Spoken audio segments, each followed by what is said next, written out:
Welcome to the Virtual Memories Show. I'm your host, Gil Roth, and we're here to preserve and promote culture, one weekly conversation at a time. You can subscribe to the Virtual Memories Show through iTunes, Spotify, YouTube, Google Play, and a whole bunch of other venues.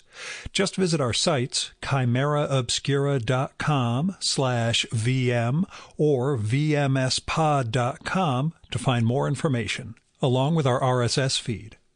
And follow the show on Twitter and Instagram at VMSPod. Well, something funny happened today. It's sort of a piece with something I talked about a few weeks ago in the Jess Rulifson episode. That time I was on a conference call with the Department of Commerce, and one of the participants emailed afterwards to tell me he was a longtime listener of the podcast and didn't realize who I was until he heard my voice on the call, at which point he plotzed and wasn't sure if he should say anything while we were on, but was Googling my name to make sure I was the same Gil Roth. So that was something. But this time around, what happened was I got a call over the weekend from someone who identified himself as a reporter. And I immediately replied, if this is about BioSecure or the Novo-Catalent merger, I cannot give you any comment, because those are two things that are fast-moving and happening in my industry and blah, blah, blah. And he paused and said, actually, I'm a listener of your podcast, and I wanted to ask you some questions for an article I'm working on about a certain late past guest of mine. I apologized just because I was so brusque and so quick with my response, but he laughed and said he had heard me talk about work on the show so often. It was funny for him to hear me go into business mode immediately on the phone. Anyway, we had the call this afternoon, and I shared some reminiscences about my session with that guest and some stuff that spun out of that. And we talked about some other guests, also primarily deceased ones. And I told him some stories about sitting down with these people. And I kind of meandered around in my winding literary way. And he asked me, have you ever thought about writing your memoirs? And I was just dumbstruck. I mean, Milton Glaser, right before the pandemic, a few months before, he told me about how I should structure a book about the podcast and build it around themes that recur in the show and use different quotes from people and all this.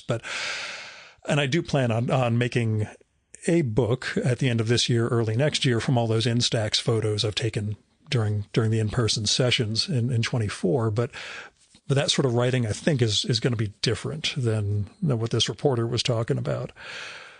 But he went on about the nature of the show and tooting my horn, the importance of the archives and what I've built, and the weird, my word, not his, as he put it, monastic dedication I put into writing those newsletters and communicating with the world.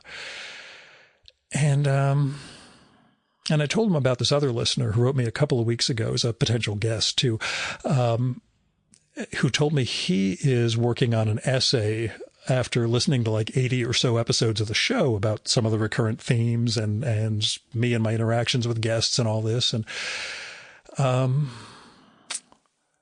don't know. I guess I built something that, well, I'll just say I laughed off the memoir idea. I mean, in the moment I was just, oh, that's insane.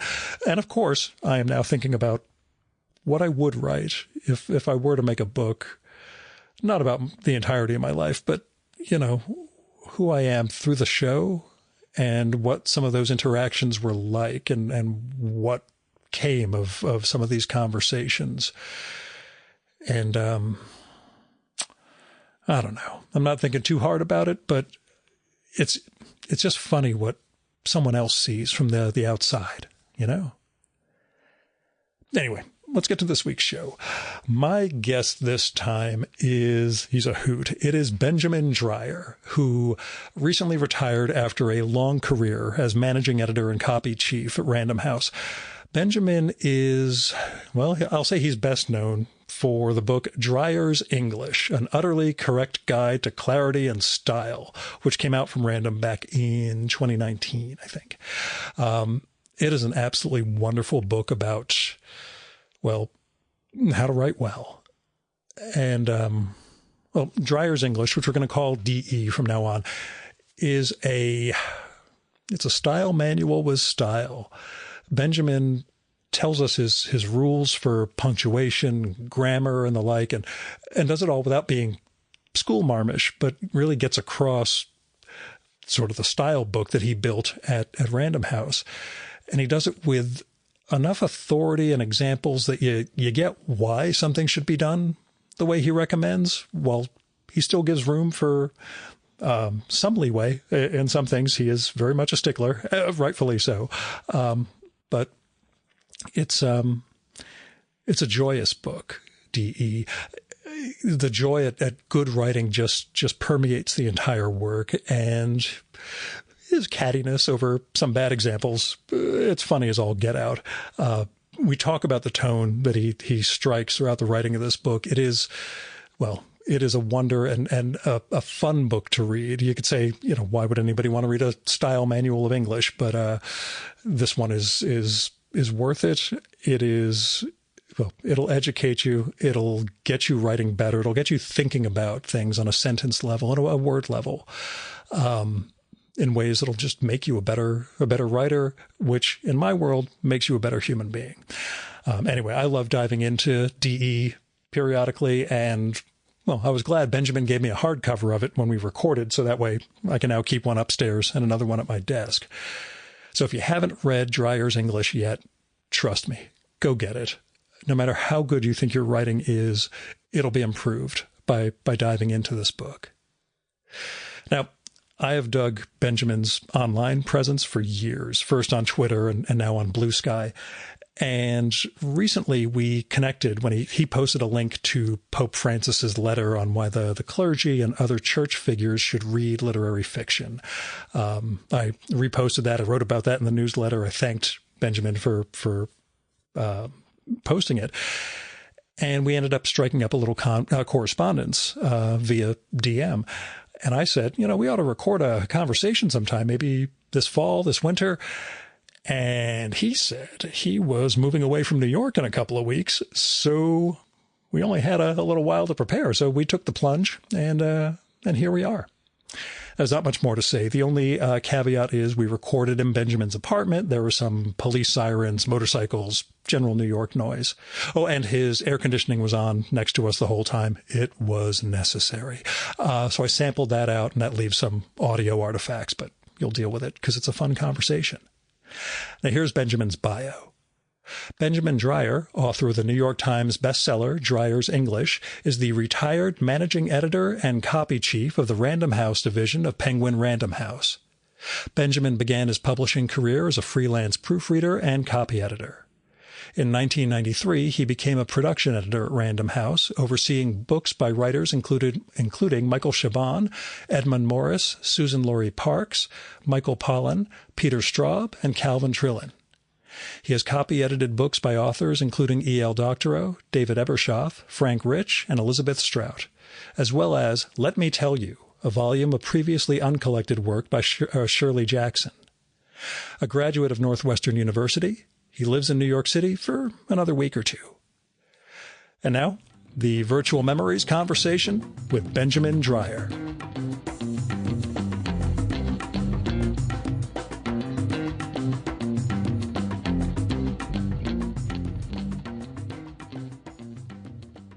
Tell me about retirement. Retirement is actually fun. My last day at Random House was December 14th or December 15th of this past year, and it's only really been a few months since then. I like it. I have been interested to sort of reinvestigate and reinvent my schedule to figure out how to be happy.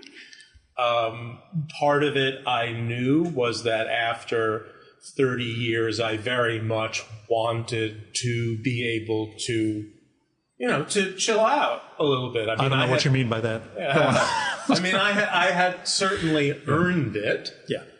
But the one thing that I also knew very well is that indolence doesn't suit me at all, and it never has. And one of the things that Robert, my husband, had said to me was, he said, "You and staycations are a disaster." He said, "You must find something to do." Not that I needed to find something to do, and that's the wonderful thing. I have plenty to do. I have a second book to finish, which is, a work in progress, and will continue to be a work in progress until it is a work in finish. But one of the things that's actually been particularly good, and I have enjoyed my days off of being lazy or doing nothing more productive than going for an extremely walk up or down the Hudson. I like that. But I am happier when I am doing something. And working on the book has been great. And to this point, working on the book is essentially, I read a lot of things and I take notes, which is really pleasant. That is life, man. That's what I do for this. If only I didn't have to do all the pharmaceutical lobbying, I'd be ecstatic. But one of the things that's also been great is that I started, and I guess maybe this was March or so, I started doing the substacking thing. Yeah. And that I aim to, and usually do hit, one column every 5 to 8 days, and I feel sort of responsible to do that, to keep up an appropriate pace so that readers don't feel like, oh, where is he? Yeah. But they also don't think, oh, is it him again? So you have to sort of measure. I have this with Flaming Hydra. At the time, I thought, yeah, this is good. I should invest in independent journalism. I'm like, every goddamn day? Okay, yeah. I'll move those emails over to promotion and let them. But one of the things that's been great and has been, for me, a different thing than the occasional columns that I have been contributing to the Washington Post, where it's like, well, I need a news hook, and I have to write in a certain reasonably respectable fashion, and my editor there, who's absolutely marvelous, shapes what I write into the appropriate form for the Washington Post. I mean, it's great. It's fine. It's being a writer out in the world. The substacking simply allows me to do whatever it is that I feel like in whatever fashion I feel like doing it.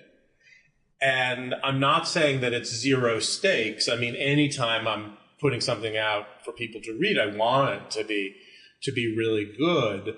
But I'm also just sort of doing it the way I feel like doing it. Yeah. And I really do believe that it's making a better writer out of me. Because there are fewer sort of guardrails and dams and obstacles between my brain and my fingertips and what goes out. And I'm really liking the way it's going. I have a very good time. People seem to be responding to it. Do you feel a sort of, I want to say, responsibility when you talk about that matrix of head, hand, keyboard, and out the door? I ask because in the 90s into the aughts, when blogging started to take off, we discovered that print columnists needed editorial restrictions. There were guys who, within 10 to 15 of these things, would make some sticking their foot in their mouths, or, I'm not saying Hitler was right, but there would always be this sort of moment of, yeah, maybe you need to go back into the magazines now and just produce there. And we've gotten more accustomed over 20 years to what this audience interaction is like and what how we're being perceived. But I wonder, whether that affects you in contrast with the Washington Post type stuff. I mean, the thing is, my intention as a as a writer, both with Dreyer's English, with the columns that I've done for the Washington Post, with the Substacking I'm doing, is I'm not here to pick fights, and I'm also not here to point fingers. Mm-hmm. One of the things that I really tried to do in writing Dreyer's English, which, by the way, I almost always refer to online as DE, A, because it's shorter, but B, because I still find it odd to keep repeating my own name over and over. But I realized that if the book was going to be any good, it had to be kind, and it had to be inviting, and it had to be something that people were going to want to spend time with. If it was going to be 300 pages of somebody sticking their finger in your face and telling you that you're doing it wrong, well, then who's going to want to read that? Right. And I think I pulled it off, and I very much want to do that in the Substacking. It's supposed to be fun. It's supposed to be comical. It's supposed to be kibitzing. It's supposed to be about copy editing when I want to talk about copy editing. It's supposed to be about famous movie stars and theater stars when I feel like talking about that. It tends to be both. You, of all people? Of all people. But it's what I feel like doing. And people can read it, or they can choose not to read it. But I want it to be nice. Yeah, I always refer to these. It was my idea for the podcast and the newsletter and the Gilroth Empire, a general interest magazine if everybody shared my interests. But unfortunately, we don't live in that world. So, I joke that it would basically be a square planet where we're all in Superman costumes flying backwards. But, that's just we make our I don't want to say brand, but we try and bring what we care about into the world. And if you can do that in a way that's not being, not being mean or not trying to score points. Yeah, I mean, and one of the odd things, going back into the prehistory of my position at Random House, is that I think, as happens with a lot of people, I got promoted into a supervisory position because I was very good at the thing that I did every day, which was I was a very good production editor, which has nothing to do with running a department and managing people. And I was, to be perfectly honest, not really all that good at it, because I could be short-tempered and intolerant and generally took the stance of, yes, the way I want it is the way it should be done. I wasn't great. Eventually, I was offered this marvelous opportunity to have sort of leadership training, and it changed my life. And I was so suspicious of it initially. It's like, I'm going to get trained to be a leader, but it was like, it was hugely valuable. Mm. It really changed me, and I found that what was initially kind of an affectation of being a good leader and a good manager, because I was taught that this is how you do things to get results, very quickly turned into, oh, you want to know what? If I act this way, I'm happier. And more important, the people that I work with are sincerely happier because I am better respecting them, better, to use a word I don't like to use, but it's a good word anyway, better empowering them to run their own little fiefdoms. And, I never achieved perfection. I'm still working on that. But by the time I left, I really do think that I left behind a department full of people who all felt that they were making their own contributions, not simply doing what they were doing because it was supposed to please me. I had wondered about that, starting with the copy editing itself, that sense of, to get into Plato's Meno, what can be learned versus what's inherent and what you can actually teach other people. And I wasn't even thinking of the organizational side of it, where, yes, you need to... I work on my own, and my board of trustees has been on my ass for about 7 or 8 years now to hire someone, and I keep telling them, I'll do more work if I have somebody else than if I'm just doing it all myself, because then I know I'll get it right, or at least it'll all be on my head. So, but what did you have to, beyond the leadership training, what did you have to learn? I mean, as far as my it's an incredibly career, broad question. Yeah, but no, as far as my editorial career, sure,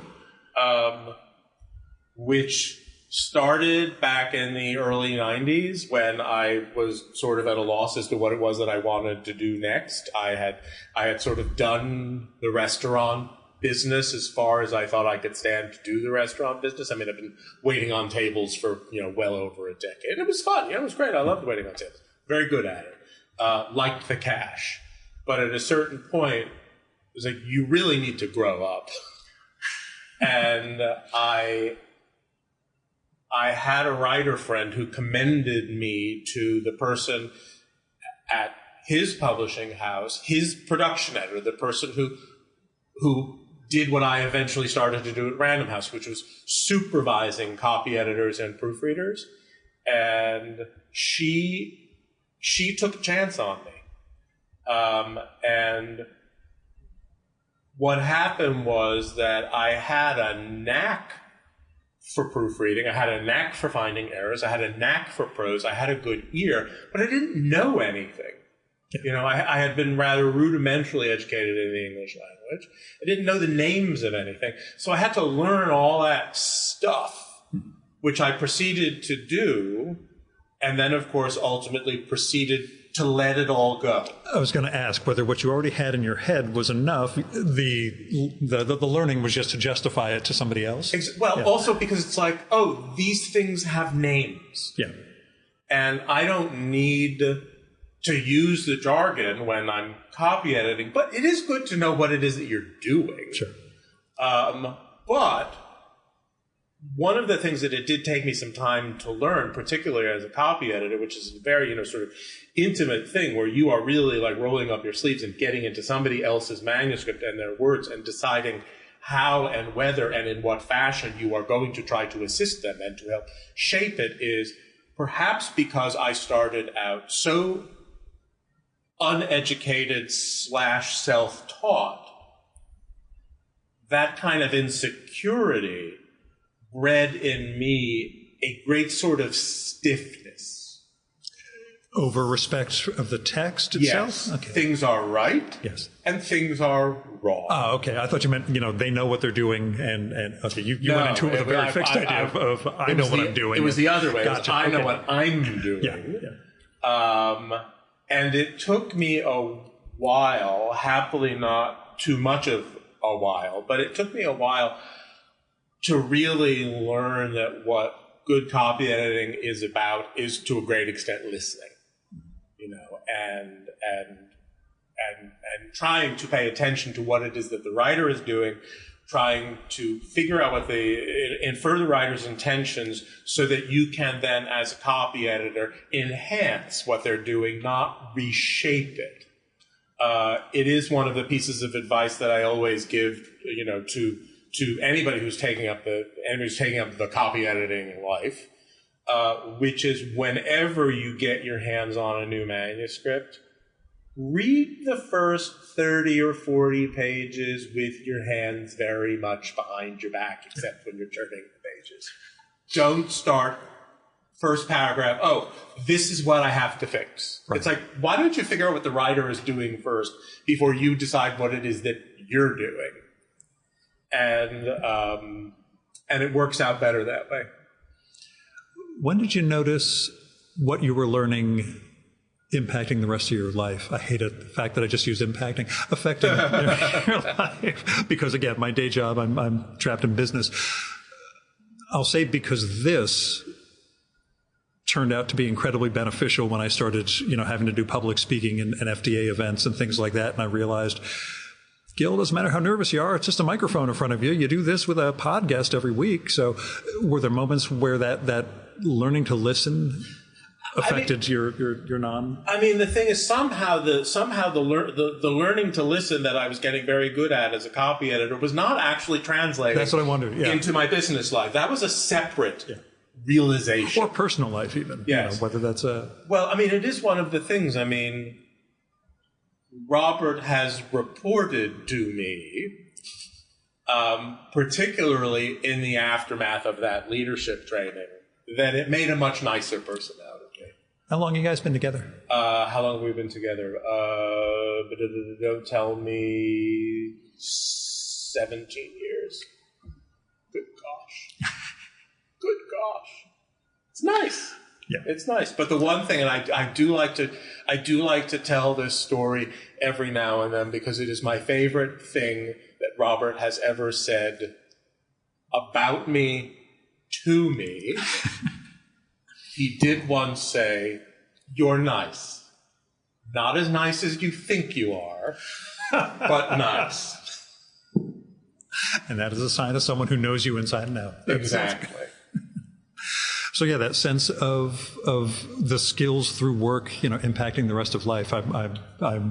My joke about you retiring was that all of a sudden you were just going to start slinging, poor grammar and bad copy choices everywhere. But I figured it's like when I asked Stephen Heller years ago, like, do you ever turn off the I when you're out in the world? He's like, you can't once because it's so ingrained into who we are. Yeah. Not just as an occupation, but in terms of how humans work, know. I mean, one of the things is, and I don't necessarily know that I was apprehensive about it, but I was certainly mindful of it, is how I was going to act online once I didn't have a job. Because when you have a job and you're online, even if you are an independent entity, you're still responsible for what comes out of your mouth. And so I tended to be rather careful about the sorts of things that I would say and how I would say them. I still prefer to do it that way just because I don't like brawling. Sure. I really don't like brawling. And every now and then, when I'm online, more, at Blue Sky now, not at Twitter at all, it's like, somebody's trying to pick a fight with me, and I do have to count to 10, maybe a couple of times, and it's like, don't take the bait. Just dispose of them. That's the nice thing with Blue Sky is the ability to just nuclear block people, so you just never have to deal with them, and nobody in your world has to see whatever the hell it was they were trying to trigger. Yeah, I mean, and it is amazing. It's like when either you block somebody or somebody else is blocked, somebody's like, good luck trying to peek around it to figure out what happened. And that's why it's great because it teaches us we don't need to know all this stuff all the goddamn time. It's just, the ferment and drama. It just keeps going on and on. It's like, just let it go. Step back. Enjoy. Now, are there opinions you wouldn't have expressed pre-retirement? Not especially that I can think of. I think that I did express and do continue to express the sorts of things that I think of as standard issue East Coast liberalism. Yeah. Because to me that equates with decency, and it's like, well, I can say anything decent that I feel like saying. As far as the things that I choose not to talk about, it really sort of goes to my persistent belief and occasional declaration that one of my virtues in life is that I do not fancy that I'm a particularly intelligent human being. It's like, I'm clever, I'm fast, I'm passably funny, but I do not think that I am a big thinker, capital B, capital T, and therefore, or a public intellectual. Yeah. And so, I will joke about it. I will say something like, I know that I'm coming very close to expressing an idea. And you know how reluctant I am to do that. None of that. Yeah, none of that. But it's like, I do think of, the dreaded murderer's row of op-ed columnists who are expected to produce something once or twice a week and become so enamored of their own thought processes that they don't have any concept that many of the things that they are saying are sort of fatuous. Once again, I'm not saying Hitler was right, but it will eventually happen to every columnist in one way, shape, or form. If you have to put out, again, I have to make 50 shows a year because I'm driven by insanity. But, if you're paid to do those columns, eventually you are going to be stuck trying to figure out what to write, and this is where it all ends up. So. Yeah. If the most controversial thing that I ever put out into the world is my belief that both the singular they and the non-binary they are important parts of our progress as human beings, And I know that, like, when I have published that, some people do tend to respond extremely badly. That's their problem. I was struck reading the book, knowing the book came out in 2019. That pronoun section, I was thinking, you almost progressed through the process of that entry in terms of, much like me, you want the singular to be singular and the plural to be plural to make everything work in agreement in your head. But that's not how things are. And we have to accommodate and adjust. And the way you kind of, again, you make the progress through that in the course of a page or two is pretty remarkable. That was a really big deal for me. Yeah. That was a really big deal for me. Like in the writing, it feels like this is a tension that this guy is experiencing. And it was one of the very last things that I wrote that went into the book. And I knew I was going to have to deal with the issue. Mm-hmm. I didn't know how I was going to deal with the issue. And then it really turned out in this sort of wonderful serendipitous fashion that the arrival in my little group of a non-binary person whom I absolutely just fell in love with, it was like, okay, the mind needs to catch up with the soul. Yes, the mind needs to catch up with the soul. Yeah. And it did. And it didn't take very long. When the time comes after book 2 is done, after Dreyer's fiction is done, when I do get the opportunity to do a second edition of Dreyer's English, which will be a hoot and a half, there are a lot of things that will have changed from when the book came out in 2019. And there are a lot of things that are much more natural to me that will take me in different directions. And maybe things won't be so difficult. And when I get around to revisiting the section on pronouns, we all know by now. Yeah, I will probably retain in some fashion that story because I think it's a key story. But once I get beyond that, I'd like to think it'll be a lot easier. Yeah. I think maybe more of an inset section on this is what it was like generationally just a few years ago for us to catch up. But it's I always have I don't want to be an asshole. This is just the way my brain is structured from decades and decades of usage.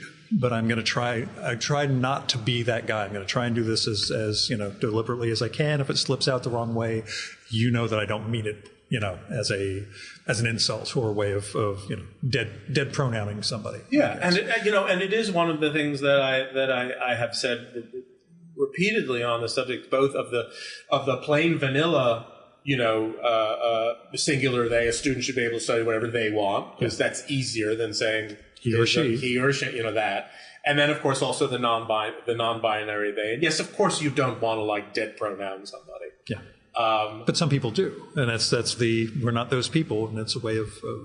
But I also do very much oppose what one occasionally sees, which is a kind of hectoring, get with the program attitude. It's like, you're not helping. I went to Hampshire College. Huh. 1989 to 93. So this whole world is just my undergraduate years. So there's a degree that I recognize it. I was not great with it when I was 18, 19, 20 years old, but I recognize, we all grow up if we try, and learn to accommodate other people and the way they live. One thing I am wondering if it's going to be in the next book, in your section on brand names, you do mention using FedEx, even if you use UPS. Overnighted? Oh. Is that a trademark? No, but I'm wondering as a usage goes. Oh, it's fine. Okay. I wondered about overnighted. I will embrace almost any newfangled compound that is useful, that does something that some extant word doesn't quite do as well, and then just sort of simply on the level of how you render it when you type it. It's like, compounds want to be one word. That's why they're compounds. And hyphenating compounds is sort of peculiarly dainty. So the only time I will ever sort of hesitate on the subject of just sort of smushing something together, as for instance would be the case with overnighting, which is one word, O-V-E-R-N-I-G-H-T, overnight, is if you can't read it. Right. But in this case, yeah, it's perfectly usable. It's one of those, again, being in the business world, there are learnings. Yes, there are. As opposed to lessons. There is sharing best practices, which I realize. I'm speaking at Pfizer on Tuesday, a few blocks from here, so it's a degree of, okay, I have to speak in terms that are, they like the fact that I'm loose and there are also degrees to which I have to speak in a corporate setting, which again creates its own linguistic restrictions and parameters that become a little tiresome at times. And that's me coming as close as I can to expressing an opinion. But how did you feel about Weird? Oh, I love watching stuff like that happen. It's been incredible, right? Yeah. As long as you spell it correctly. But yeah, I mean, it's just these things just sort of well up and they happen and they continue, and then they, at a certain point, they just sort of begin to like die down and something else comes up, and it's like, yeah, it's like, okay, this week it's weird, and it's like next week it's going to be creepy, and I like to get the joke. I tend to think particularly, well, I mean, this one was just sort of broadly, the whole weird thing was very sort of broadly aimed. One of the things about slang rising up, usually from the young people, usually via TikTok, is by the time I've heard about it, generations old. It's over. Point, yeah. And when whichever dictionary it was decided that Riz was the word of the year, and I got pulled on to a radio segment with this woman on the West Coast named Madeline Brand, whom I just adore, and it's like usually like twice a year for some reason or other she'll have me on, and so the word of the year was Riz, and I did say, it's like, oh well, if I've heard about it, and if pardon me if you've heard about it, it's over. And for a dictionary to decide to enshrine it struck me as, I think the word is silly. It's always been like that. Like people are acting as though the TikTok vernacular is somehow a new phenomenon. Right. And it's one of those, no, people have always said those goddamn kids, I don't know what they're talking about nowadays. It's been... Yeah. Yeah, I mean, I go back to the 1970s. You go a little farther, but it goes generations and generations. Yeah, I mean, when I was growing up, everybody was complaining because the young people wouldn't stop saying, Yeah. That then evolved into complaining because of the way that young people upspeak. Yeah. It's like there's always going to be something that somebody younger than you does that you hate. And this is why I only interview people older than me. It's great. What was the definition that somebody gave to the word hipster? Anybody under the age of 30 that you don't like. So speaking of hipsters, you're leaving New York. Yes. Tell me about your New York, and tell me about the choice to leave. Yeah. The decision to leave. So the apartment that... And we're nowhere near Hipsterville, by the way. I should point out. I won't give the undisclosed location, but this is not a hip... although we can safely say, particularly because I'll be gone soon, that for years I was living in a neighborhood that was like no neighborhood at all. And now it's like, well, now I'm Hudson Yards adjacent. Yes. I'm near the High Line. And I have a trade show twice a year at the Javits, and I've been going for decades, and it was seeing what it's become versus the absolute goddamn wasteland when it was lunchtime and we were trying to figure out what the fuck we were going to do to eat. Yeah. It's one of those, wow, you really did build this. Yeah, I mean, now I live somewhere. Yeah, and you're getting away. And now I'm getting away because we decided that it was just time. It was just time for something else. And looking around this area, even saying, "Oh, we're out of Manhattan, no question. Don't want to live in Manhattan anymore." And I was like, "Oh, we could live in Red Hook, or I could move back to Jackson Heights, where I spent the first few years of my life."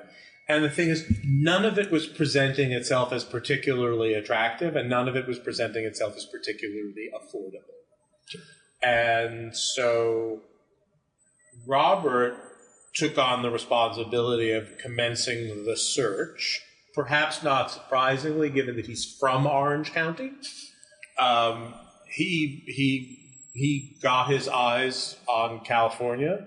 I had no particular objection to California. I mean, I've been to, I've been to Los Angeles any number of times. I like Los Angeles. I run around and interview people, and these last 2 times I've done the Getty and LACMA and thought, yeah, I'm perfectly fine. I mean, I guess, hollow culture, whatever, but, I get to sit down with interesting people and go see good art. So. And so, I mean, all I said is he was doing the heavy lifting, doing the searching. All I said was, I need to live in a neighborhood.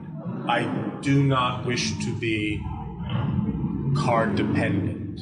I know that we're going to have one, but I don't want to have to get into it to do everything that I need to do. So, to make a not terribly long story short, in about 4 weeks from now, we will have relocated to Santa Monica, California. And we've got this really nice apartment up on a 17th floor with views of the ocean on one side, views of the city proper on the other side. And we're right on top of the ocean, and it's going to be really nice. And what I really want is part of the thing about being exiled from the office in the wake of the pandemic and never really going back was that it made me very sort of neighborhood dependent. My life revolved around, I do my work and I work from home. That's great. I walk around my neighborhood. That's my life. I like it just fine like that. So we will go out to Santa Monica. I will spend my days writing and going for walks and eating in restaurants and eating in cafes and going to museums, and it'll be really nice and it'll be gentle, and I think it's going to be it's going to be great for me physically, psychologically, all of that. So I'm really looking forward to it. Awesome. I'm extremely anxious about it. Yeah. I mean, I tend to run anxious anyway. As my sister said to me, you'd be anxious if you were moving around the block.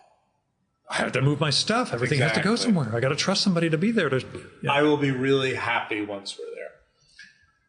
Deaccessioning books?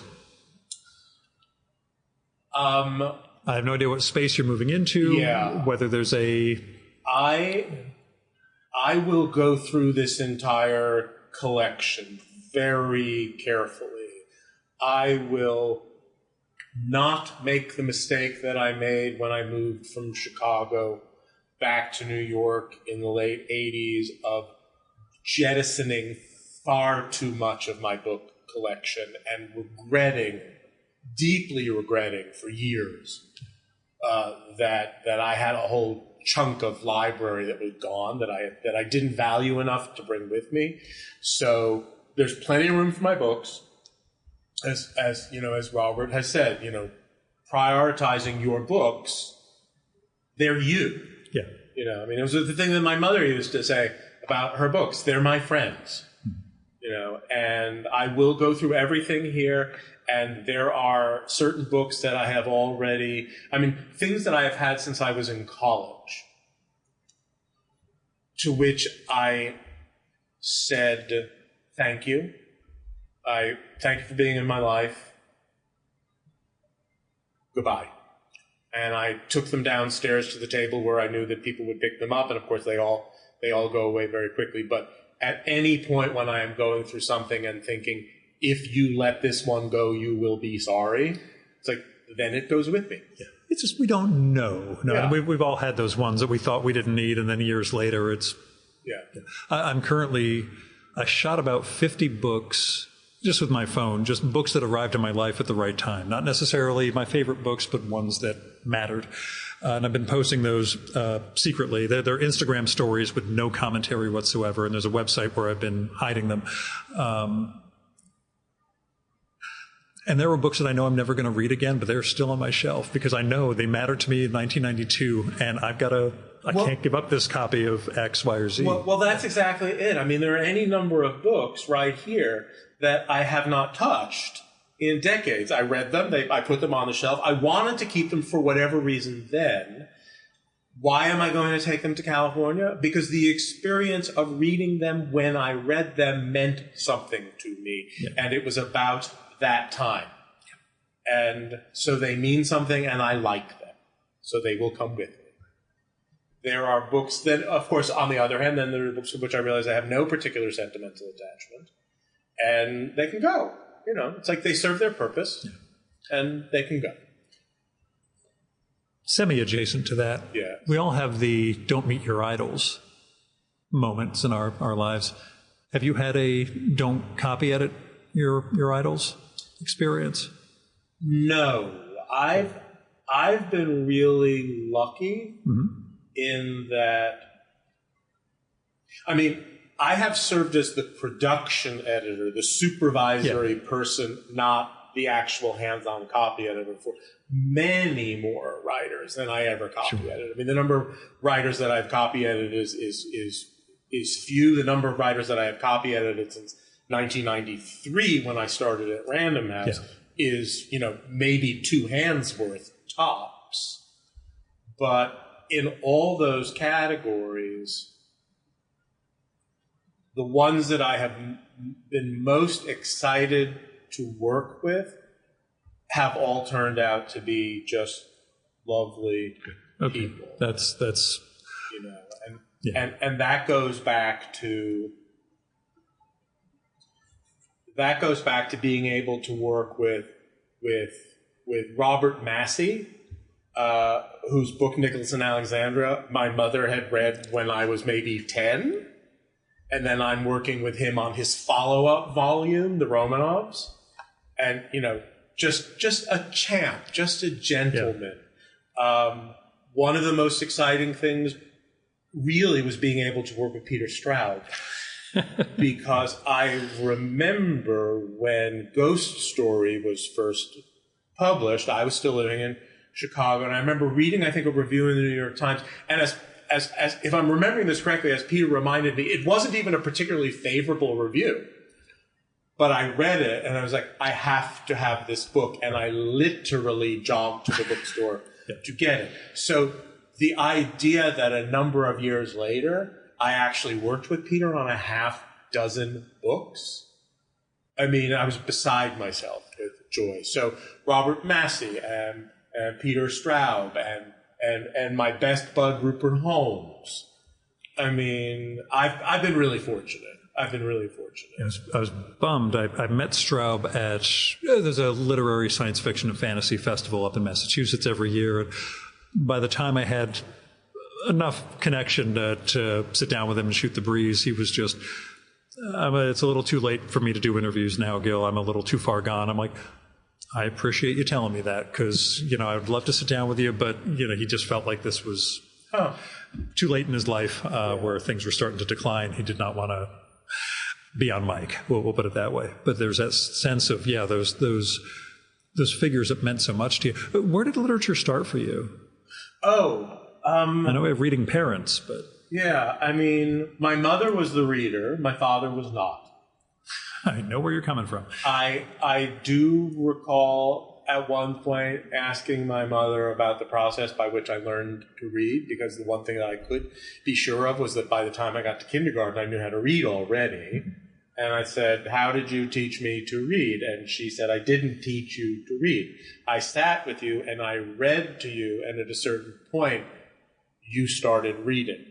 I mean, that doesn't make me a prodigy, and I know that it's not unique. I know that happens with a lot of people. I do find the entire process, that sort of thing, is so weirdly magical. Yeah. How does that happen? How do the symbols on the page turn into something that actually has meaning? I don't really understand it. I don't have to understand it. There are a lot of things that I'm really very happy. I don't have to. Again, not the idea guy. Yeah, and some things can just retain their magic. But I was always reading.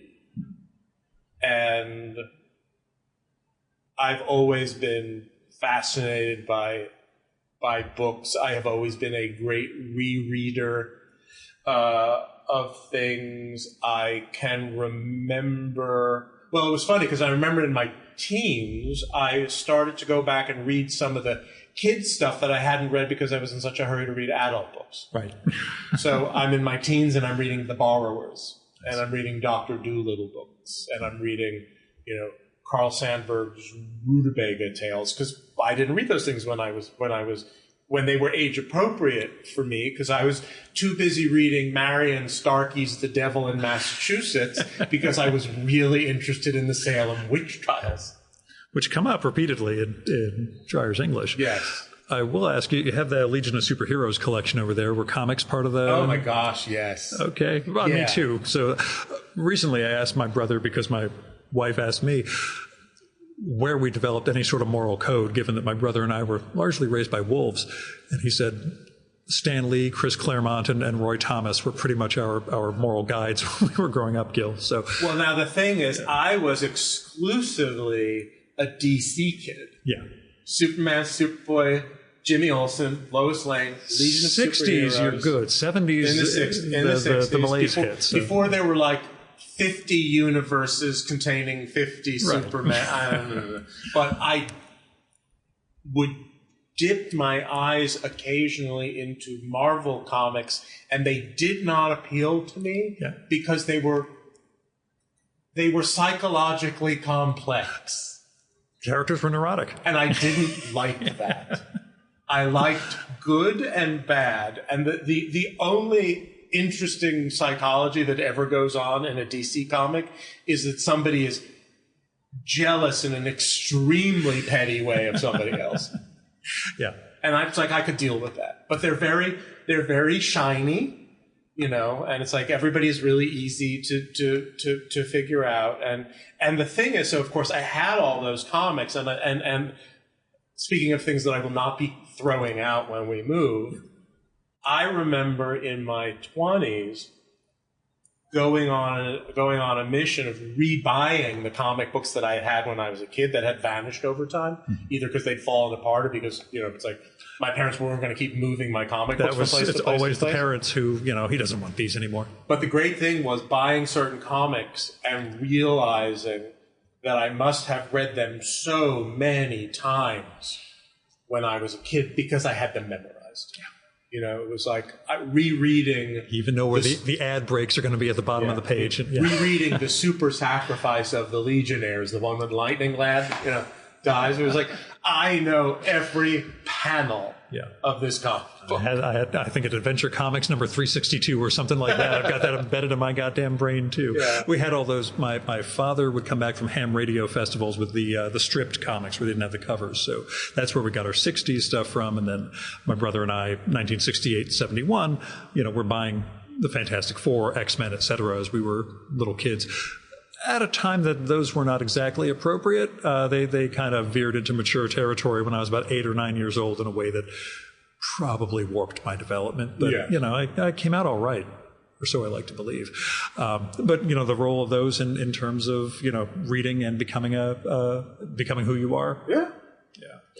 It's we have a lot of strange influences, which is a lot of fun to have as opposed to... in fact, that's my entree to Dante was an X-Men annual from when I was about 10 or 11, where they recreated the Inferno for this one character's thing. I'm like, oh, I should go look up this book. My school librarian, when I was a 5th grader, was not having it. No, I don't think this is for you, Gil. You need to wait a few years on this. So, I mean, I was always reading far over my head. I mean, I remember in my 30s or so picking up T.H. White's The Once and Future King, which I see right behind the card catalog over there. Which is very near to me, which I had first endeavored when I was 11 or 12 because I listened to the Camelot cast recording, because I saw The Sword and the Stone, the Disney cartoon, so obviously I need to read The Once and Future King. It was like, reading in my 30s, I was like, did you understand any of it? But it's better to get that stuff too young than, you know, to have these giant gaps and but everything leads to something else sooner or later. Yeah. And that's part of that collection that I'm doing. I post one of those each day, and it's just, some of them there are threads from one to the next, but others it's just, I know how each of those entered my life in certain ways, and I know what Alan Moore, you know, mentioned in a comic book came back to me when I was 18, 19 years old. But the flip side of Never Meet Your Idols, blurb that completely rocked your world for your book? Oh. Was there somebody who praised your book that you just, holy shit, I didn't realize? I mean, the thing is, when it came time to secure the blurbs,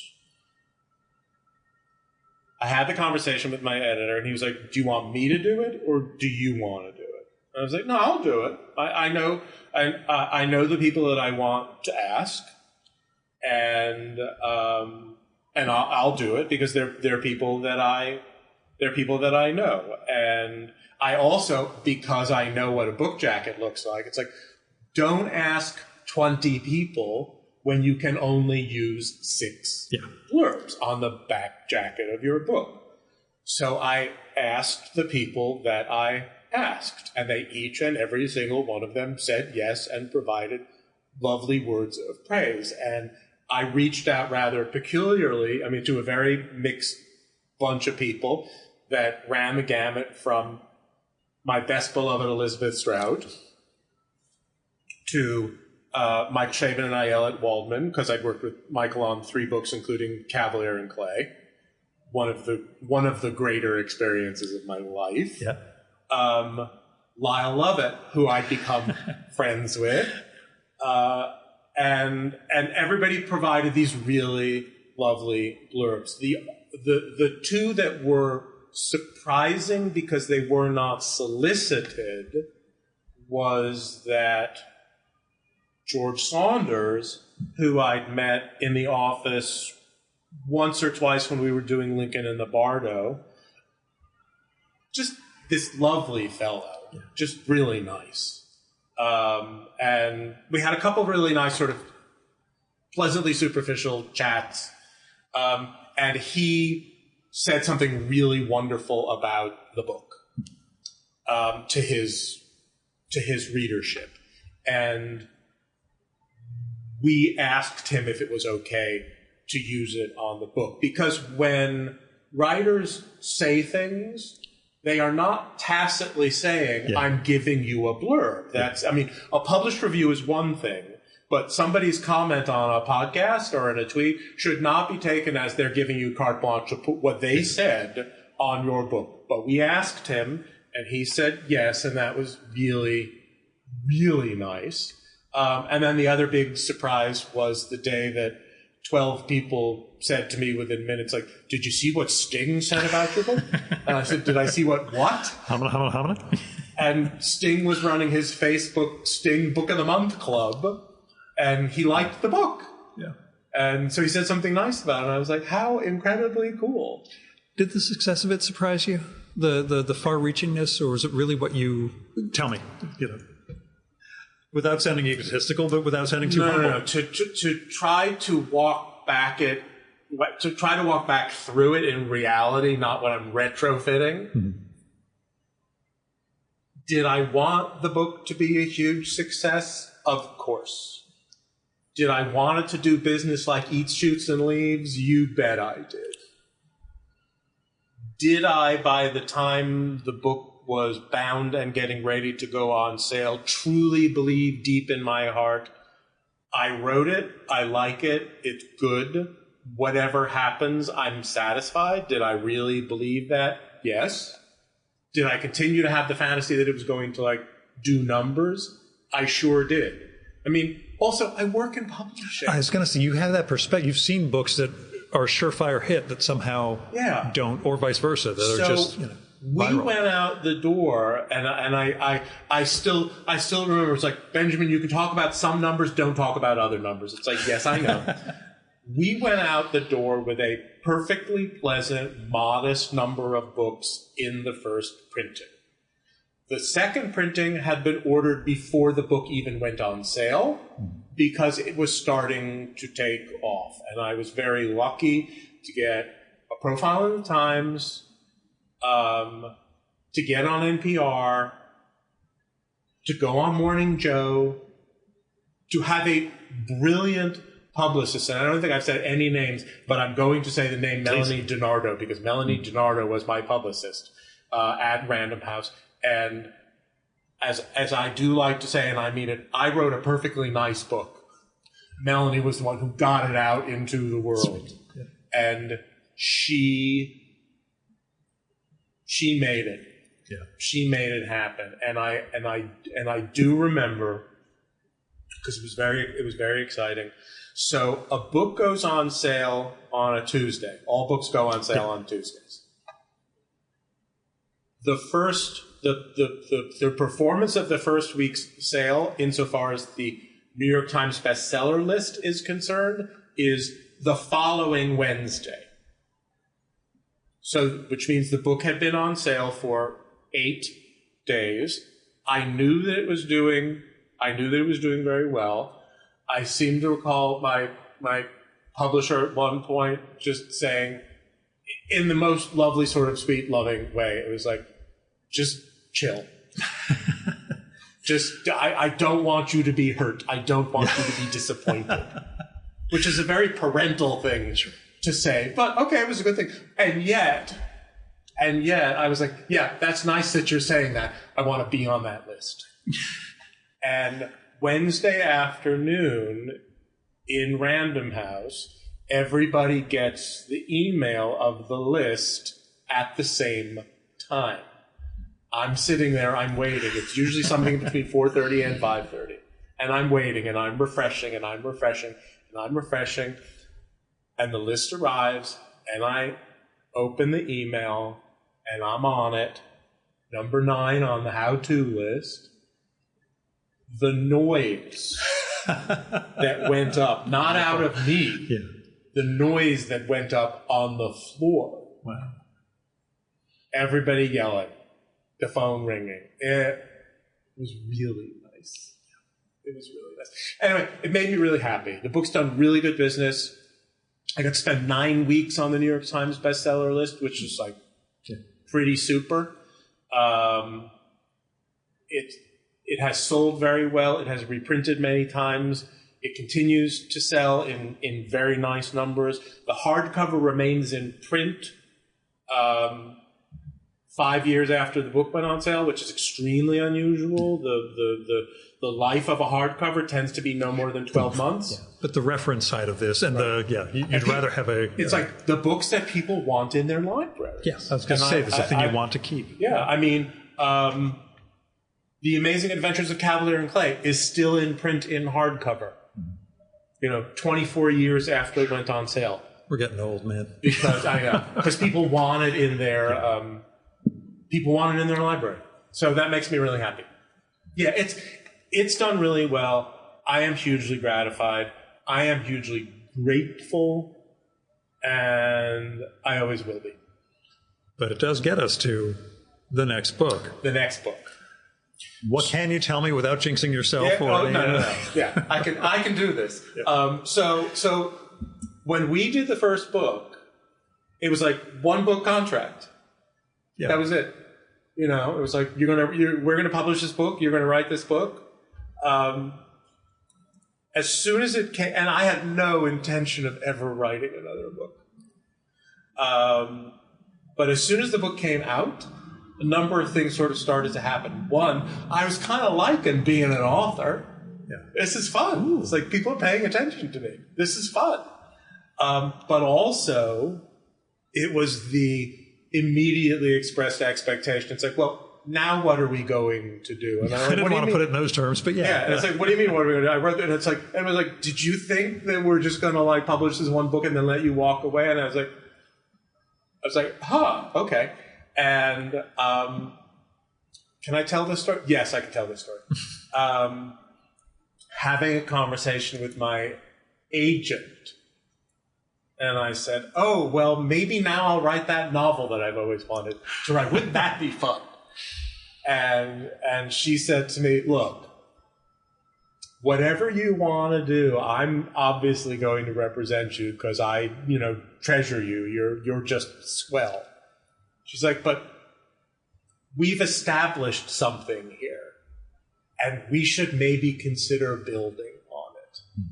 And if you want to write a novel, you should write a novel. But what can we do with what you have done? To which my response was, well, what do we do that builds on it? To which her hugely helpful response was, you'll figure it out. Which, again, you get to the business speak world that I'm part of, and they would talk about leveraging your unique synergies, and I'm glad you can go in that direction. And so somebody said to me, well, how about Dreyer's English for business writers? And I was like, I'd rather just kill myself, so no. And then the wonderful moment was, I was having a conversation with a friend of mine who's an editor, not in my little group, but in one of the cousin groups. And he said, you know that thing you did once where you took the opening paragraph of The Haunting of Hill House and you broke it down into semicolons and adverbs and da-da-da-da? He said, I would read a whole book of that. And that's what the next book is going to be. The next book is going to be Dreyer's fiction, and it is going to be a whole book of excerpts from works of fiction, because I just sort of find fiction more manageable to talk about. Sure. Excerpts of lots of fiction that I either love or, for the purposes of this book, read with all best intentions and maybe found out that I didn't love what I was reading, or more often rereading as much as I wanted to, but that still makes it appropriate for me to write about it, which is to say, I didn't pick up anything with the notion of, oh, I'm gunning for this and I'm going to take it apart. Yeah. It's like, I'm not that guy. I was just going to say those exact words.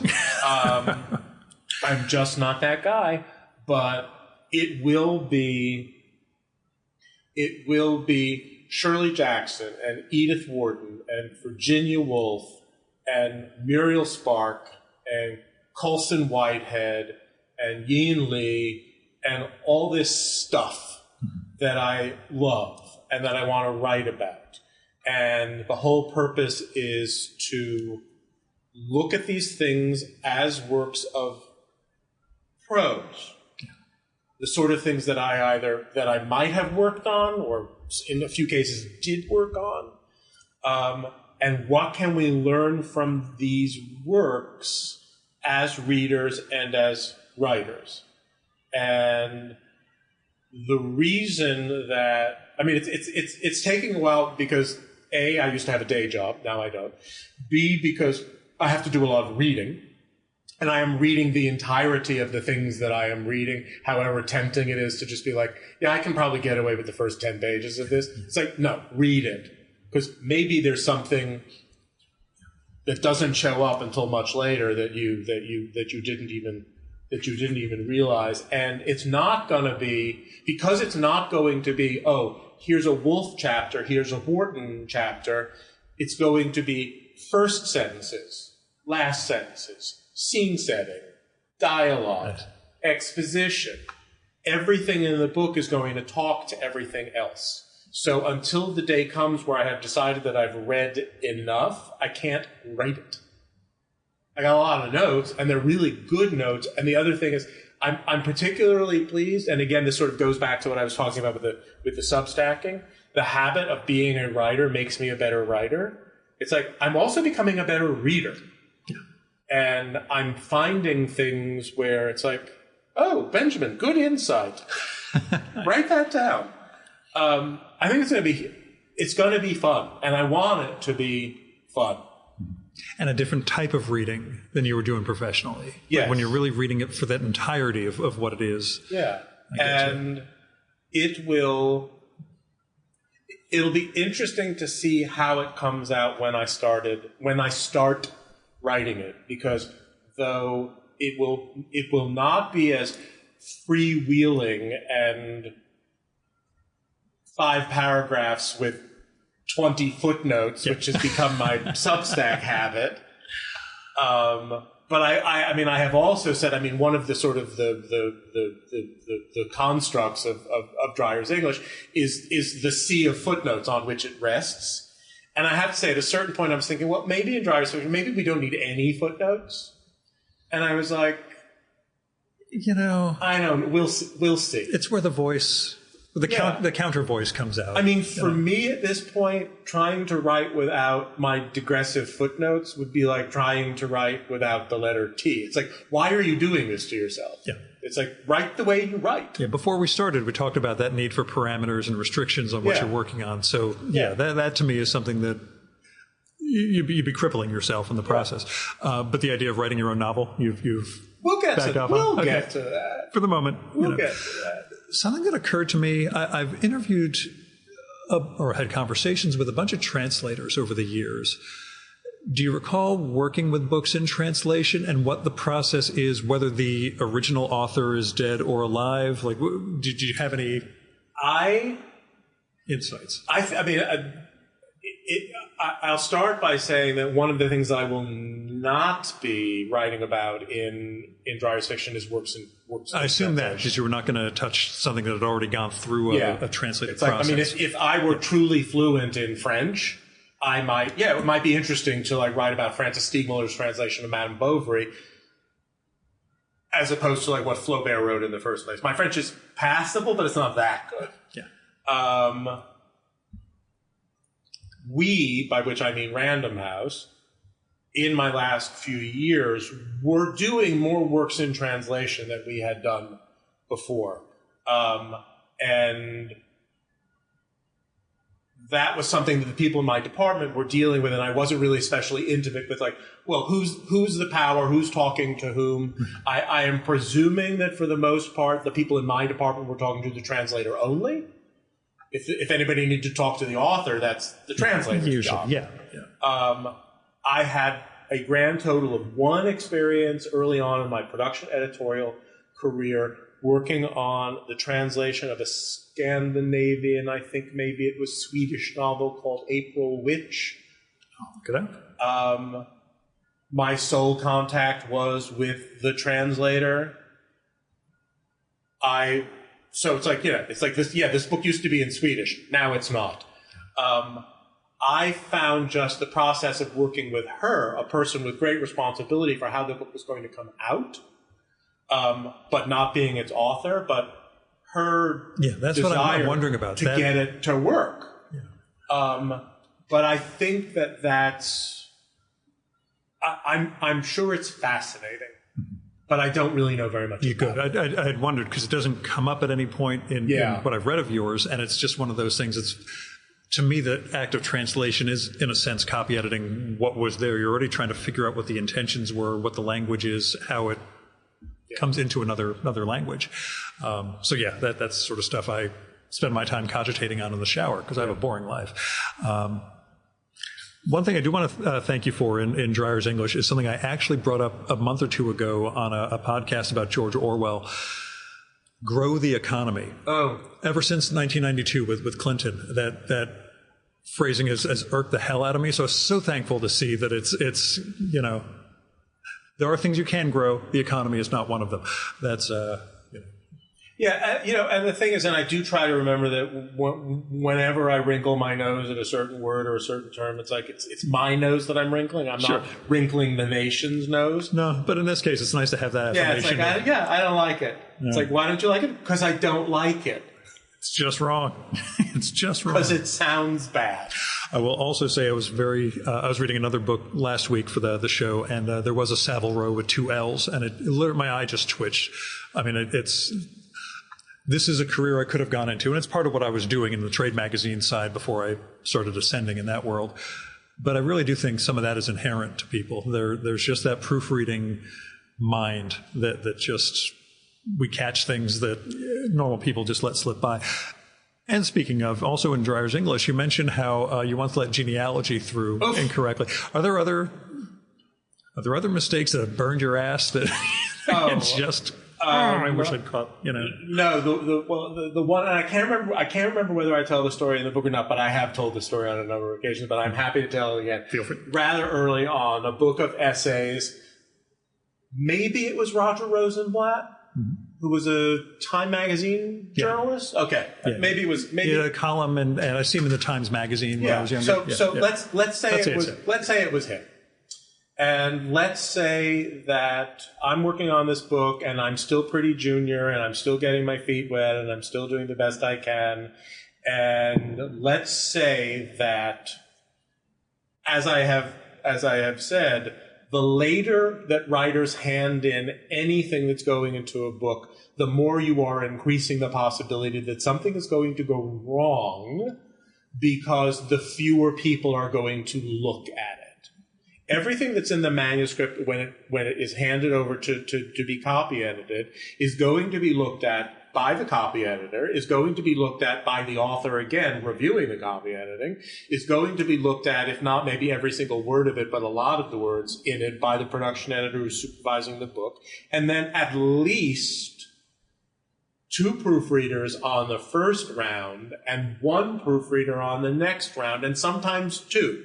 So lots and lots of eyes. If you leave something to the very end, it is quite possible that the only person who is going to look at it is going to be the production editor who is supervising the book. And is very angry at that point. No. Oh, I thought just getting it dumped on you last minute is one of those. Maybe in a little bit of a hurry to get we'll things put it that done. way. Yeah. And so I received from Roger Rosenblatt, I believe, the dedication at the very last minute. And it was handwritten on a piece of paper. So what was my job? My job was to copy what he had written onto the appropriate page proof page, to send it off to be typeset, and then to look at it and to make sure that it was fine, which I did. Except he had described his wife as what I read, "You're just not thinking, and once you make a decision, why would you rethink it?"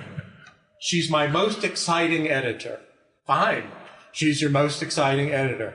I write it down, it goes out, it comes back, it goes to press. That's not what he wrote. What he wrote was my most exacting editor. Had to be. Happily, he thought it was funny, so I thought it was pretty funny too. Yeah, if that's as bad as it gets. You came out ahead, all things considered. Yeah. I mean, the thing is, it's like typos are going to happen. Yeah. Everybody's human. I take great pleasure when I read some old book and there's a typo in it. I say, oh, look, that's so sweet. Look, that's a mistake. One thing I wanted to ask, you mentioned early on about getting the tone right for the book. When did that occur? When did you feel you had it? It took a while. It took a while. As I started to work on the book, what I was doing, I realized, was like trying to replicate everything that I'd ever read in somebody else's style manual into my own voice. It was like, oh, I know that I need to talk about all these things in the Chicago Manual of Style. I need, and it's like, but I have to put it in my own voice. It's like, well, A, no, you don't. And B, well, what is your voice anyway? And I was writing lots and lots and lots of stuff, and it was really stodgy, and it was boring the pants off of me. And I was despairing about this. I thought, you've made a terrible mistake. You have signed a contract to write a book, and now you can't do it. And I did. I did have a conversation with my editor, and I was like, maybe I need to be let out of this contract. And, of course, he laughed in my face, and he was like, no. Yes, you're the first writer ever to bring that up. Yeah. It's like, you're going to get this. And something that he said was so encouraging. And, of course, editors are...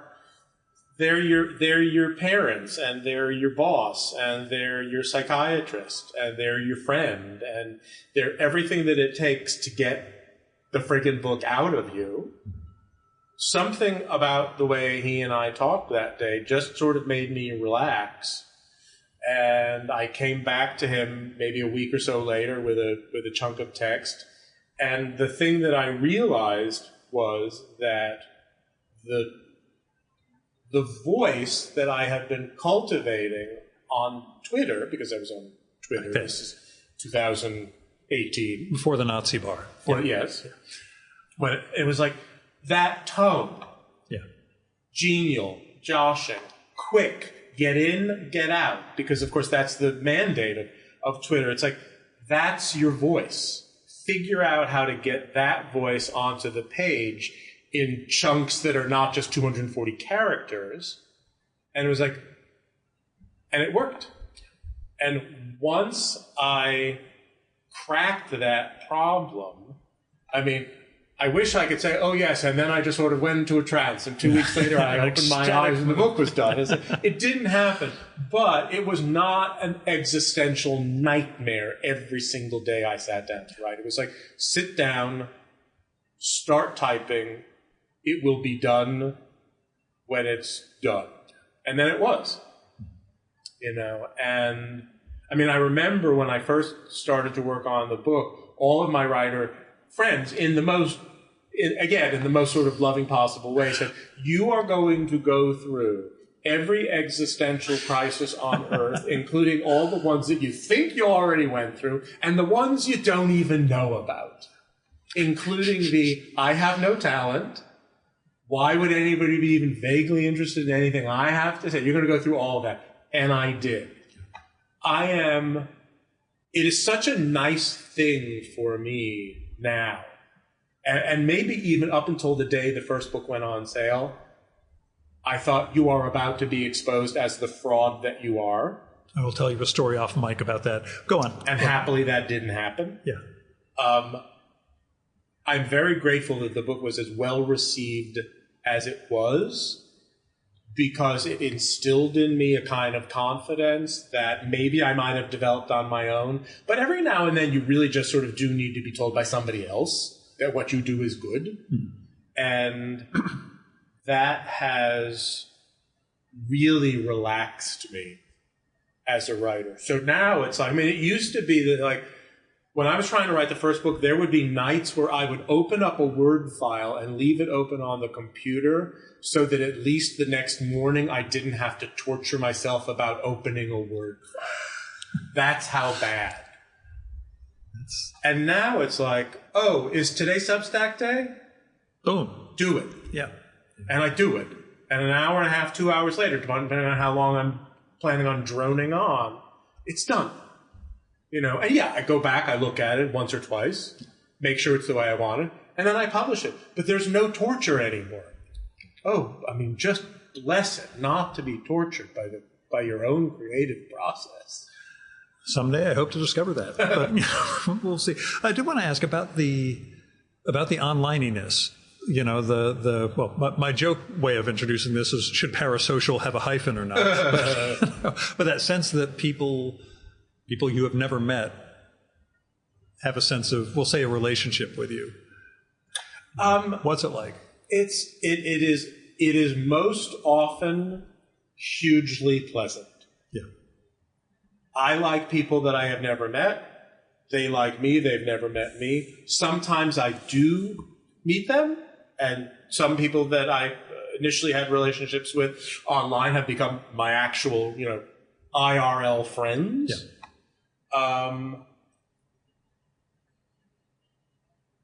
But is it weird? Beyond the ones that are wrong. What tends to go awry on occasion is certain people's extremely well-meaning belief that they have a level of intimacy with me that they do not, in fact, have. And they either simply say the wrong things, or ask the wrong questions, or just get a little too up in my face, and I pull back. Mm-hmm. The one thing that I will always take exception to, whether it's somebody who's a stranger or somebody who thinks they're my best bud, is, oh, we're now at that stage where I can joshingly insult you? Yeah. It's like, no, you can't. Yeah. It's like, nobody talks to me like that. And if the people that I know in my own life don't talk to me like that, then you certainly don't either. I don't find it funny. That said, it's really important to me not to use up lots and lots of energy on the 1% of the people who are either aggressively insulting or inadvertently insulting. It's like, there are so many other people who are so nice, and it's like, and they're nice, and they ask questions respectfully, and they say thank you when you answer the question. It's like, I can't get all my energy burned up. The toxicity thing is a big chunk of so it's being like, in that world. Yeah, it's like, that's why I'm really fast with the block button. Yeah. It's like, if my first impression of you, the first time I've ever seen you communicate with me, is to say something rude. It's like, then I will make sure that that's the last thing that comes out of your mouth or out of your fingers that I ever encounter. Goodbye. You had your shot. Sorry. To that end, yes. Do you keep a giant folder of theater photos, or are you finding those on the fly when you're posting those all the time? That's a really simple thing. There are 2 online archives. Because you post so quickly and such amazing stuff. It's like my random theater photo of the day. It's like there's the New York Public Library and there's the Museum of the City of New York, and they both have massive archives of all kinds of photographs, but they have their theater photographs. And sometimes the randomness is I will just think, oh, can I go find a photograph of Basil Rathbone in something? But sometimes, now more often, it's just, oh, go look up a word and see what titles of what plays come up that have the word sunset or flower.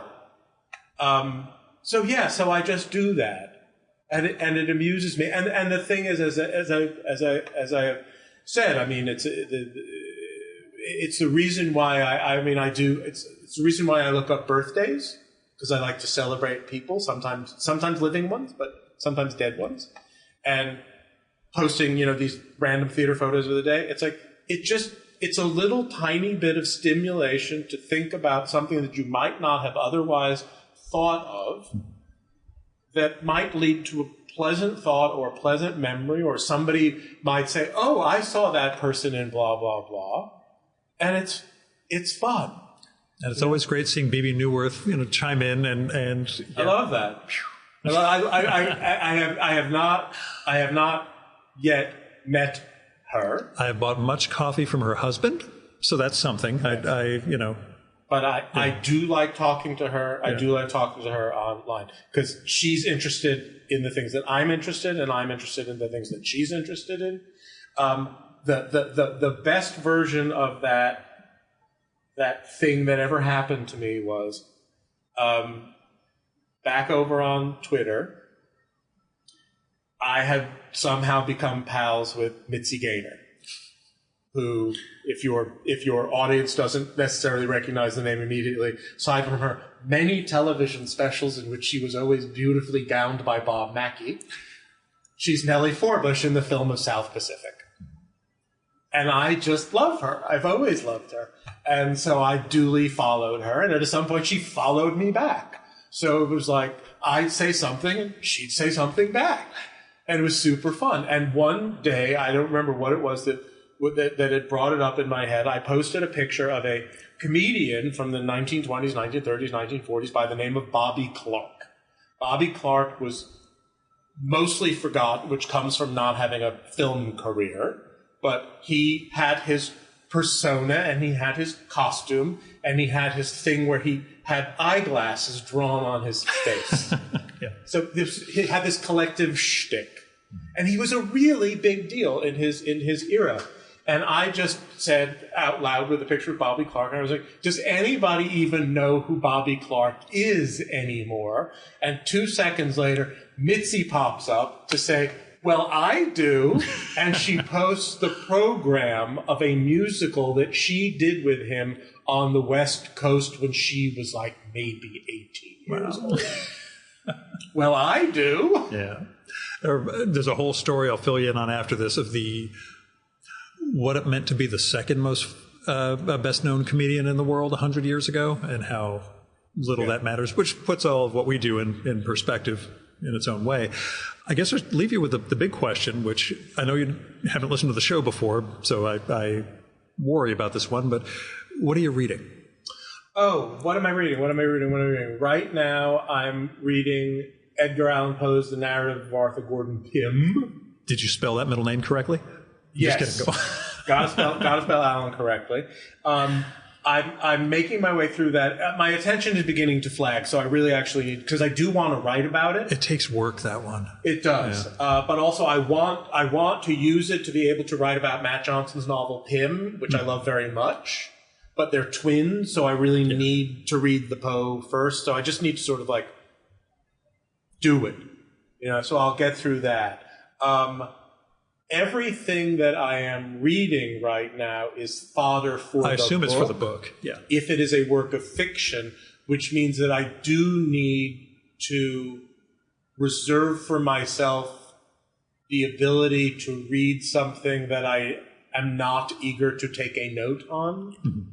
Extracurricular reading is how I do my non-pod stuff. It's been canal-scarred for the last few months. So what I have been doing, and I've always done this. He's always been some of my regular morning coffee reading, but it's particularly good for me right now. There was, again, a theater critic, 1920s, 1930s, 1940s, up until about 1950, named George Jean Nathan. He was best buds with H.L. Mencken. They ran a magazine called The Smart Set. Nathan is the model for Addison DeWitt, the George Sanders. Yes. Sorry, George Sanders, George Saunders, two different people. Nathan is the model for Addison DeWitt in All About Eve. I read him every morning while I'm having my coffee because he amuses me. And he's sharp and acidic and observant and a lot of things that I do like to be and a number of things that I don't need to be.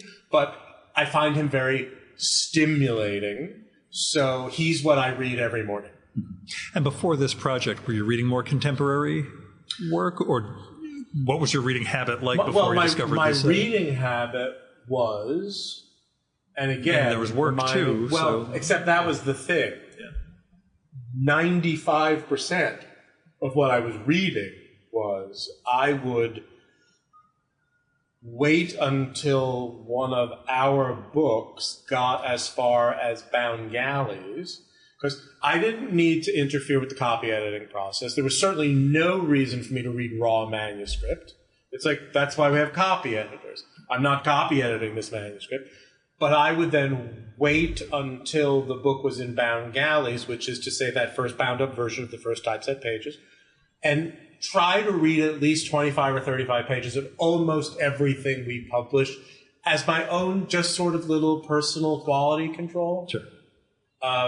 To the credit of everybody that I worked with, it was just sort of like, yeah, this is fine, this is fine, this is fine. They were always fine. Because the people I worked with were just superb. But that became all my reading for years. I would assume it would be tough to, even doing the business magazine stuff, it was tough to just, I'll read something else now. And every now and then something would just sort of sneak through that I had nothing professionally to do with.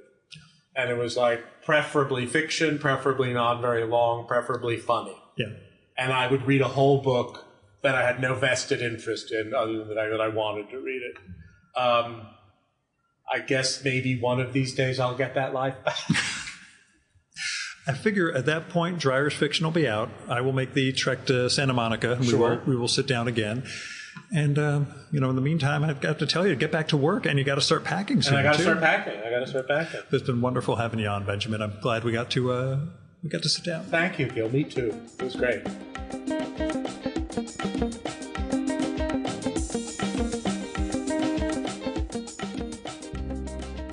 And that was Benjamin Dreyer. His Dreyer's English is an indispensable book when it comes to writing and communicating clearly. Go get it. It'll make you a better writer. It'll make you a better person. You'll communicate better. You'll open up in ways that make you conscious of how you use language. In fact, get 2 copies, one for home, one for office, or one for upstairs, one for downstairs, bathroom, whatever it is, so you can refer to it as necessary. You should also check out Benjamin's site, benjamindreyer.com, for more about his work, his other writing and columns, his dog Sally, who we have a picture of in the show notes for this one, and appearances like this podcast. And you should definitely subscribe to his Substack, which is Benjamin Dreyer, all one word.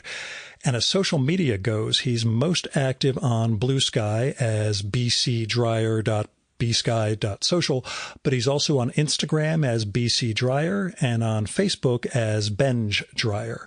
I'll have links to all those in the show and episode notes for this one, but the basic website is benjamindreyer.com. So Benjamin Dreyer, all the other things are variations thereof. Now you can support the Virtual Memory Show by telling other people about it. Let them know there's this podcast comes out every week with really interesting conversations with fascinating people. You can also help out the show by telling me what you like and don't like about it, or who you'd like to hear me record with, or what movie or TV show or book or piece of music, theater, art exhibition, whatever you think I should turn listeners on to. And you can do that by email, by postcard or letter. I do my mailing address at the bottom of the newsletters that I send out twice a week, which you should sign up for. And also by Google Voice number. And that's 973-869-9659. That goes directly to voicemail, so you don't have to worry about getting stuck in an awkward conversation with me. And messages can be up to 3 minutes long. So if you go longer than that, it'll cut you off. Just call back and leave another message. And let me know if it'd be okay to include your message in an upcoming episode of the show. You might have something really neat to share with listeners, but I'd never run something like that without the speaker's permission, so let me know. Now, if you got money to spare, don't give it to me. I'm going to ask you for money at the end of the year when I do a Kickstarter for this book that I'm making, but it won't be a memoir. But give money to other people. Give money to institutions in need. With people, you can go through like GoFundMe, Patreon, Kickstarter, Indiegogo, Crowdfunder, all those crowdfunding platforms. And you'll find people who need help making rent or paying medical bills, utilities, veterinary bills, car payments, getting an artistic project going. Whatever it is, a couple of dollars from you might make a real difference in their lives. And with institutions, I give to my local food bank and World Central Kitchen every month and make occasional election contributions because, partly because I believe, partly because it's my job as a lobbyist. There are freedom funds, Planned Parenthood, Women's Choice. There are all sorts of funds you can give to try to help make a better world. So, I hope you will. Our music for this episode is Fella by Hal Mayforth, used with permission from the artist. You should visit my archives to check out my episode with Hal from the summer of 2018 and learn more about his art and painting. And you can listen to his music at soundcloud.com/Mayforth. And that's MAY4TH. And that's it for this week's episode of the Virtual Memories Show. Thanks so much for listening. We'll be back next week with another great conversation. You can subscribe to the Virtual Memories Show and download past episodes at the iTunes Store. You can also find all our episodes and get on our email list at either of our websites, vmspod.com or chimeraobscura.com/VM. You can also follow the Virtual Memories Show on Twitter and Instagram at vmspod, at virtualmemoriespodcast.tumblr.com, and on YouTube, Spotify, and TuneIn.com by searching for Virtual Memories Show. And if you like this podcast, please tell your pals, talk it up on social media, and go to iTunes, look up the Virtual Memories Show, and leave a rating and maybe a review for us. It all goes to helping us build a bigger audience. Now, you've been listening to the Virtual Memories Show. I'm your host, Gil Roth. Keep reading, keep making art, and keep the conversation going.